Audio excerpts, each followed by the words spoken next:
Hi Shekhar, welcome on your media. या thank you sir, thank you. Shekhar, आपको बहुत बहुत कॉन्ग्रेट्स। आपका सिलेक्शन हुआ है भाभा टॉपिक रिसर्च सेंटर में as stipendiary training. Yes sir. Okay. So Shekhar, आज मैं आपसे इंटरेक्शन करूंगा। आप केमिकल इंजीनियर हैं और यस सर। बहुत सी इंफॉर्मेशन आपकी तरफ से आएगी जो स्टूडेंट्स को बहुत हेल्पफुल होगा। I am yes. Very sure, specially जो डिप्लोमा बेस्ड स्टूडेंट्स हैं जो अपॉर्चुनिटीज देखते हैं। तो स्टार्ट करते हैं आपकी ब्रीफ इंट्रोडक्शन से। आप अपने बारे में ये बताएं कि आप कहाँ से हैं, आपने डिप्लोमा का कहाँ से किया, कौन से कॉलेज इंस्टीट्यूट से किया, और उसके बाद आपने क्या क्या किया। Yes sir, thank you sir. Okay, so मेरा नाम शेखर सिंह है, आप जानते ही सर। और मैंने डिप्लोमा केमिकल इंजीनियरिंग से 2020 में कंप्लीट किया। गवर्नमेंट पॉलिटेक्निक राठ हमीरपुर, यूपी उत्तर प्रदेश। और मैं बांदा का निवासी हूँ, बांदा का रहने वाला हूँ। जो बांदा उत्तर प्रदेश का एक डिस्ट्रिक्ट है, उसके पास में एक गांव है जसपुरा, मैं वहाँ का रहने वाला हूँ। और मैंने डिप्लोमा के बाद मैं पास आउट हुआ तो अच्छे मार्क्स से पास हुआ। 75% प्लस मेरे अच्छे मार्क्स थे, जो एक एवरेज ही होते हैं सर। फिर उसके बाद मैंने प्रिपरेशन स्टार्ट किया। फिर मेरा सिलेक्शन, मैंने एग्ज़ाम दिया HPCL ग्रीन R&D सेंटर का। तो उसका ईयरली बेसिस पर एग्ज़ाम होता है, लेकिन वो जो रिक्रूट करती है तो वो कॉन्ट्रैक्ट बेस पर रिक्रूट करती है। तो फिर मेरा उसमें सिलेक्शन हुआ, फिर मैंने उसको ज्वाइन किया। तो मैंने 20 से 21 तक प्रिपरेशन किया, 1 ईयर। फिर मैंने सितंबर में 21 में मैं HPCL green R&D centre join किया एज अ कॉन्ट्रैक्ट बेस पर, लेकिन वो कंपनी के ऑन रोल पर ही रहता है। फिर मैंने वहाँ पर सर 3 ईयर काम किया। फिर मैं प्रिपरेशन कर रहा था, एग्ज़ाम दे रहा था, फेल हो रहा था, सिलेक्शन नहीं हो रहा था। तो काफ़ी जो मेरी जर्नी है अभी तक, बार्क में सिलेक्शन होने के पहले अभी तक, तो मैंने बहुत सारे एग्ज़ाम दिए, अनलिमिटेड एग्ज़ाम दिए हैं। और प्रिपरेशन मैंने छोड़ी नहीं है, कंटिन्यूस मैं प्रैक्टिस कर रहा था, क्योंकि प्रैक्टिस इज अ मेन की of your success. So yes. Diploma के कंप्लीट हुए 2020। सो आफ्टर 4 ईयर आप अज्यूम कर सकते हैं सर कि कितना मैंने प्रिपरेशन स्टार्ट किया होगा। तो यहाँ तक कि फिर मैं HPCL में रहते ही जॉब के साथ साथ मैंने प्रिपरेशन भी कर रहा था। फिर एग्ज़ाम भी दे रहा था। सडनली फिर इसका एग्ज़ाम दिया, फिर मैंने इंटरव्यू दिया, इंटरव्यू के बाद फिर अब रिजल्ट है और रिजल्ट आपके सामने सर। तो शेखर, आपको रफली कितने साल तक की मतलब मेहनत और नो सक्सेस, मेहनत नो सक्सेस कितने साल की हुई। सर जब इससे 3 साल मेरे को लगे, लाइक फर्स्ट मैंने बार का एग्जाम दिया था 2020 में। सो मेरा वो रिटर्न भी क्लियर नहीं हुआ था। तो फिर मेरे को पता चला नहीं, ये कुछ और बड़े लेवल की चीज़ है। फिर फिर मैंने स्टार्ट किया प्रिपरेशन। फिर मैंने 22 में फिर मैंने एग्जाम दिया, क्योंकि 21 में शायद वो कुछ कोरोना की वजह से शायद प्रॉब्लम हुआ। फिर 21 में देने के बाद उसका शायद वैकेंसी कैंसिल हुआ या कुछ, उसका एग्जाम होने के बाद फिर उसका कुछ भी अभी तक रिजल्ट नहीं आया है। लेकिन वो एग्जाम मेरा अब तक का बेस्ट एग्जाम था। मैंने उसमें अपना 100% इनपुट दिया। देन आफ्टर 23 में फिर इसका वैकेंसी आया, फिर मैंने फिल किया, फिर एग्जाम मैंने प्रिपरेशन स्टार्ट किया। फिर मैं रात रात में पढ़ता था, दिन में भी जब भी टाइम मिले प्रिपरेशन प्रिपरेशन प्रिपरेशन। दिन इसका फिर रिजल्ट अच्छा हुआ। अच्छा। तो आप शेखर, मतलब कितने साल तक, मैं वही आपसे जानना चाह रहा हूँ, टाइम ड्यूरेशन हाँ। कितने साल तक आप मेहनत करते रहे। हाँ सर, 4 ईयर तक प्रिपरेशन ही आपका करता होगा। रहता। Yes yes. आपने डिप्लोमा के बाद डिग्री भी किया है। No sir. Only diploma. Yes sir. तो डिप्लोमा के बेस पे काफी जॉब्स होती हैं गवर्नमेंट की। Yes sir. काफी जॉब्स हैं। यस सर, काफ़ी जॉब्स हैं। मतलब कि स्पेसिफिक मैं केमिकल इंजीनियरिंग की बात कर रहा हूँ। केमिकल इंजीनियरिंग आफ्टर डिप्लोमा आप कहीं भी जा सकते हैं। फर्टिलाइजर इंडस्ट्री भी है, oil and gas industry sector भी है, और प्लस हैवी केमिकल जो भी इंडस्ट्री वो इसमें भी जा सकते हैं, प्लस फार्मा इंडस्ट्री भी है। So you can go anywhere. Like oil and gas में HPCL, IOCL, BPCL, रिलायंस, बहुत सारी ऑयल एंड गैस इंडस्ट्री है। फिर फर्टिलाइजर में हमारा है HURL, हिंदुस्तान उर्वरक रसायन लिमिटेड, NFL है, इफको, क्रिबको। केमिकल इंडस्ट्री में प्राइवेट में भी बहुत सारी हैं सर, टाटा केमिकल, वैसे ही। तो आप कहीं भी जा सकते हैं। ओके, तो मतलब हाँ। जॉब्स की कमी नहीं है, बच्चा अगर लगा रहे तो हो हाँ जाता है। सर, लेकिन केमिकल में एक मेन इसका ड्रॉबैक ये है कि वैकेंसी बहुत ही मिनिमम लेवल पे निकलती है, बहुत ही मिनिमम। सो उसमें काफी लड़के ट्राई करते हैं, तो उसमें कम ही लोगों का हो पाता है। तो उसमें जिसने अपना 100% दिया उसी का हो पाएगा। नहीं, लेकिन देखिए, अगर अलग अलग ऑर्गेनाइजेशन में नंबर ऑफ सीट्स तो चाहे कम हो, हम्म। लेकिन अगर सारी ऑर्गेनाइजेशन को जोड़ लिया जाए, हाँ सर। तो जैसे 10 लड़के एक जगह लग गए, 20 एक जगह लग गए, 5 एक जगह लग गए, तो मिल मिला के अब केमिकल इंजीनियरिंग के स्टूडेंट्स होते भी कम हैं। Yes sir. तो मतलब किस एटीट्यूड के साथ एग्जाम देना चाहिए? जैसे सपोज कहीं पे 20 सीटें निकली हैं, तो ये सोच के तो नहीं डर सकते कि भाई 20 ही सीट है, तैयारी करके पूरा देना चाहिए एग्जाम। आप ऐसे एग्जाम भी देते थे जहां सीटें कम निकलती थी काफी, तो वो किस एटीट्यूड के साथ देते थे आप एग्जाम? सर मेरे पिताजी बोलते हैं कि रेस में सब लोग दौड़ते हैं, और कोई फर्स्ट आता है, कोई सेकंड, कोई थर्ड, लेकिन मेन क्रॉसिंग सब लोग क्रॉस करते हैं। तो हाँ, इस हिसाब से देना चाहिए कि ये एक प्रकार क्रॉस की कर। रेस है। तो लेकिन आपको दौड़ना है, लेकिन आप मुकाम जरूर हासिल करोगे। ये आप अपने अंदर हौसला बना के रखें। मतलब दौड़ के दौड़ो दौड़ो आप, यस। चाहे पहली बार में हो दूसरी बार में हो, हाँ रेस हाँ, तो क्रॉस आप करोगे। करोगे ही। सही है। एक टाइम लगेगा, इट विल टेक टाइम, लेकिन आप जरूर सही। पहुंचोगे। अच्छा, अब ये बताइए शेखर, आप इंटरव्यूज कितने दे चुके हैं अभी तक? इंटरव्यू सर मैंने बहुत सारे दिए हैं, मैंने एचपीसीएल के भी दिए हैं, और प्राइवेट कंपनीज में भी मैं भाग भाग के इंटरव्यू दे रहा था। उससे क्या है, अच्छा। मैं इंटरव्यू इसलिए देता हूँ कि उससे हमको नॉलेज ही मिलता है। आपके अच्छा। उसमें जो भी निगेटिव चीजें हैं वो पता चलती हैं कि आपका ये ड्रॉप बैक है, आपके ये माइनस पॉइंट है। तो मैं उसको लिखता था कि हाँ मुझे इस पे प्रिपरेशन करनी है, ये प्रिपरेशन करना है। ओके। हम्म। ओके, तो इंटरव्यू में जो है आप जितना दोगे उतना एक्सपीरियंस होगा। हाँ सर। अच्छा, किसी पब्लिक सेक्टर और गवर्नमेंट सेक्टर का आपने बीएआरसी से पहले इंटरव्यू दिया था? हाँ सर, मैंने एचपीसीएल का ही दिया है। एचपीसीएल, वो हाँ सर। कौन सी पोस्ट के लिए दिया था आपने? Project associate sir. प्रोजेक्ट है, तो उसमें तो आपका हो गया था ना? हाँ सर। ओके। तो शेखर, ये जो स्टेपेंडरी ट्रेनिंग का हुआ, इसमें कितने सीट्स थी केमिकल इंजीनियर्स के लिए? केमिकल इंजीनियरिंग के लिए 179 प्लस सीट थी। अच्छा। 180 सीट, यस सर। तो एक काफी तो बड़ी अपॉर्चुनिटी थी। यस सर, और कास्ट वाइज उसमें डिवाइडेड थे। अच्छा। हाँ सर।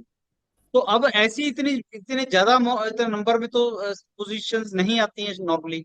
नहीं आते हैं, शायद उनका कुछ एक नया प्रोजेक्ट लॉन्च होने वाला हो, या कुछ नया ब्रांच इस्टेब्लिश हो रहा हो, इसके लिए ज्यादा वैकेंसी निकाली है। ओके शेखर, अब देखो, ये जो बीएआरसी का इंटरव्यू होता है ना, इसको बेस्ट माना जाता है।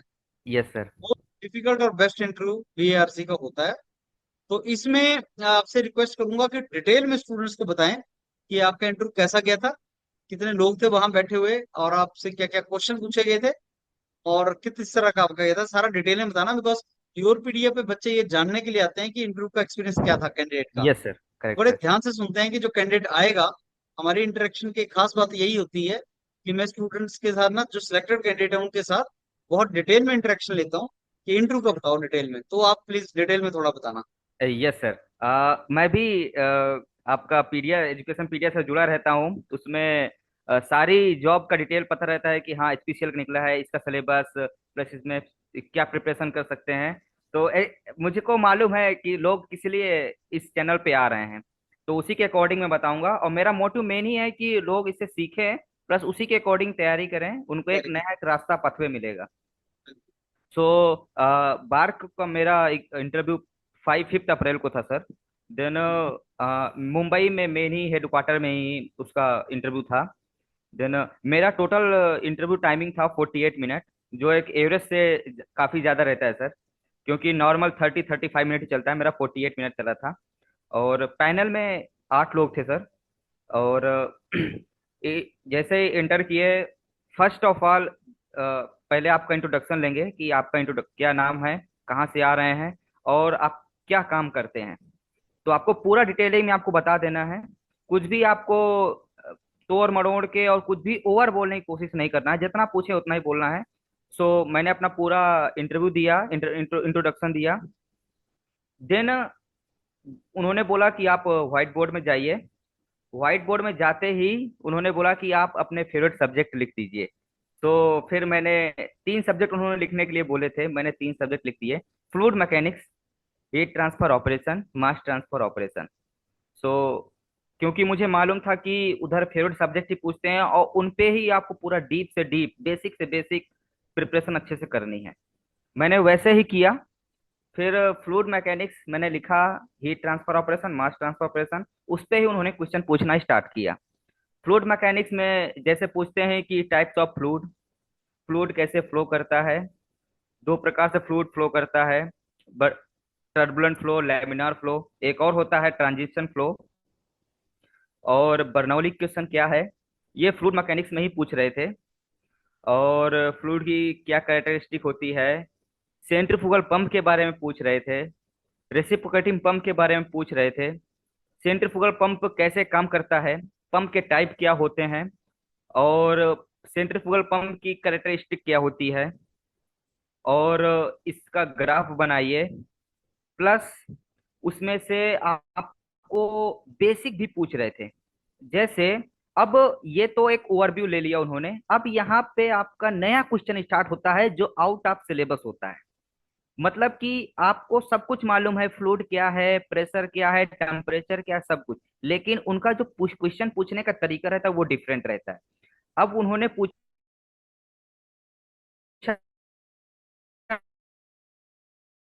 कि ये मान गैस का मिक्सचर होता है।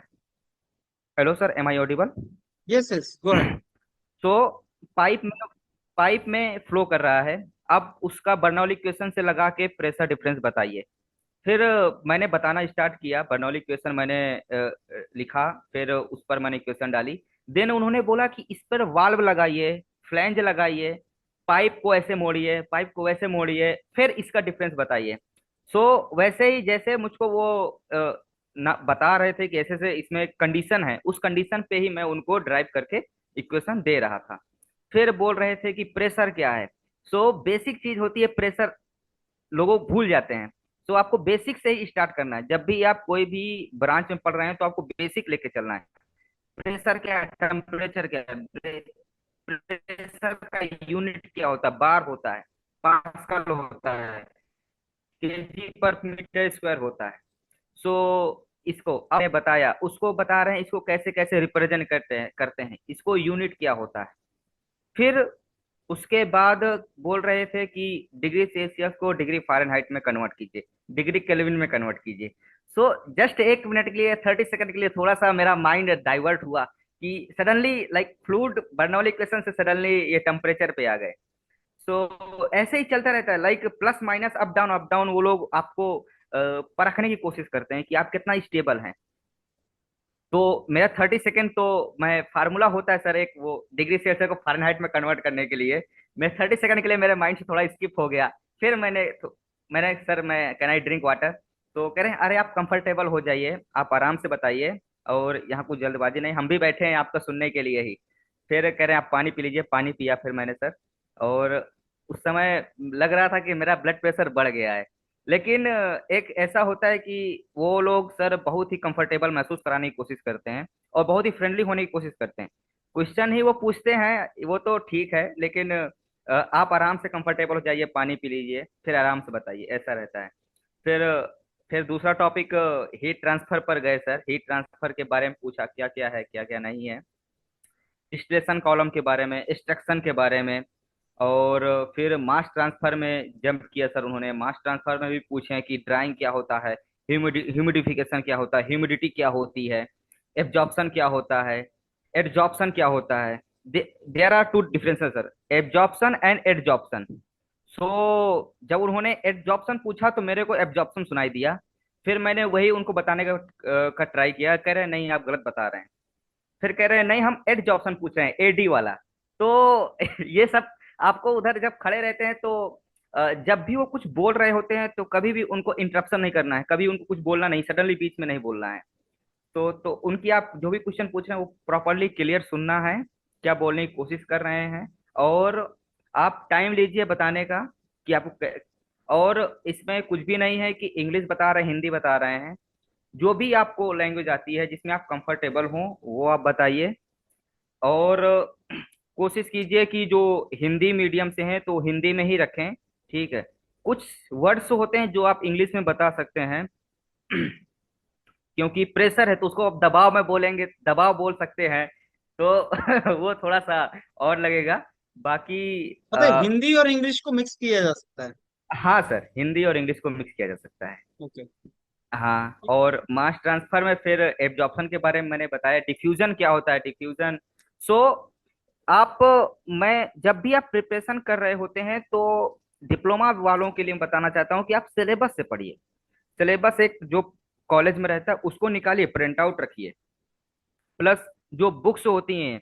तो सर मैं इंटरव्यू के लिए बुक से पढ़ रहा था, सो मेरा एक वो बहुत ही प्लस पॉइंट था। कभी भी मैंने जो है नोट्स जो रहते हैं जो किसी सीनियर्स के दिए हुए हैं, मैंने उनसे कभी नहीं पढ़ा हूँ। मैं लास्ट में इंटरव्यू के लिए बुक से, क्योंकि बुक्स में बहुत ही छोटी छोटी माइनर डिटेल रहती है। सो हाँ हाँ। तो कवर करने के लिए आपको बुक्स की जरूरत पड़ेगी।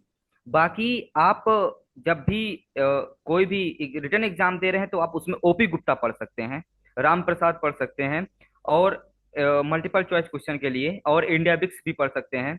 बाकी बहुत सारे यूट्यूब भी चैनल हैं। और आपके माध्यम से ही बहुत सारा सिलेबस, आपके यूट्यूब के चैनल के माध्यम से बहुत सारा सिलेबस जो लड़कों को मिलता है।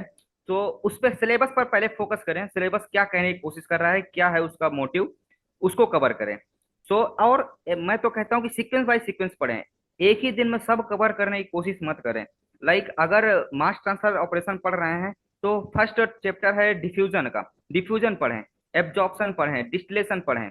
सो सीक्वेंस बाय सीक्वेंस आप पढ़ सकते हैं और टॉपिक वाइज टॉपिक क्लियर कीजिए। और फिर मैं कभी भी कंपनी में फ्री रहता था तो पेपर में लेके सडनली अपने मन से ही फ्लूइड के टाइप्स, कैसे फ्लूइड काम करता है, types of fluid, Bingham fluid, pseudoplastic fluid, dilatant fluid, Newtonian fluid, non Newtonian fluid. So automatic ही मैं प्रैक्टिस कर रहा था। तो प्रैक्टिस आपको करते रहना है, कोई भी चीज टॉपिक पढ़ रहे हैं, सेंट्रीफ्यूगल पंप पढ़ रहे हैं तो उसकी केसिंग के बारे में, इम्पिलर के बारे में, पंप कैसे काम करता है, उसकी कैरेक्टरिस्टिक क्या है, उसके क्या एडवांटेज हैं, डिसएडवांटेज हैं, उसको आपके बारे में पढ़ते रहना है। सो इन 48 मिनट में उन्होंने बहुत सारे क्वेश्चन पूछे हैं, लेकिन आप उसी से पूछेंगे जो आप सब्जेक्ट लिखे हैं, उसी से क्वेश्चन पूछेंगे, लेकिन क्वेश्चन का पैटर्न जो है चेंज हो सकता है। जैसे कि उन्होंने पूछा कि एक रिएक्टर है, रिएक्टर का टेम्परेचर 500 डिग्री सेल्सियस है, सेम थिकनेस का उसके बाहर इंसुलेशन लगा हुआ है, उसका टेम्परेचर 35 डिग्री सेल्सियस है, टेम्परेचर ग्राफ बनाइए। तो आपको पहले बेसिक क्लियर करके ही चलना है, और ऐसा नहीं है कि आपको सारे क्वेश्चन के ही आंसर क्लियर देने हैं। आप अगर 20 में 15-16 आंसर भी अच्छे से देते हैं तो आपका सिलेक्शन पक्का है। और बस यही सर मैं कहना चाहता हूँ। ओके। सो इसमें आपका टोटल कितनी देर इंटरव्यू चला होगा Shekhar? 48 minute sir. 48 minutes. Yes sir. और इसमें सब मेंबर्स ने आपसे क्वेश्चन पूछे? हाँ सर, सब मेंबर्स। तो जो आपने सब्जेक्ट बताए थे उसी में से क्वेश्चन पूछे हैं या उसके अलावा भी सब्जेक्ट्स में से उन्होंने क्वेश्चन पूछे?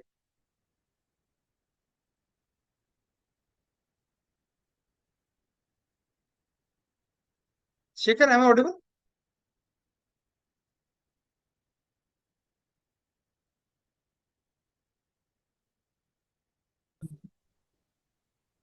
तो Shekhar, I was asking that जो आपने उनको सब्जेक्ट बताए उन्हीं में से क्वेश्चन पूछे थे या बाकियों से भी पूछे गए थे?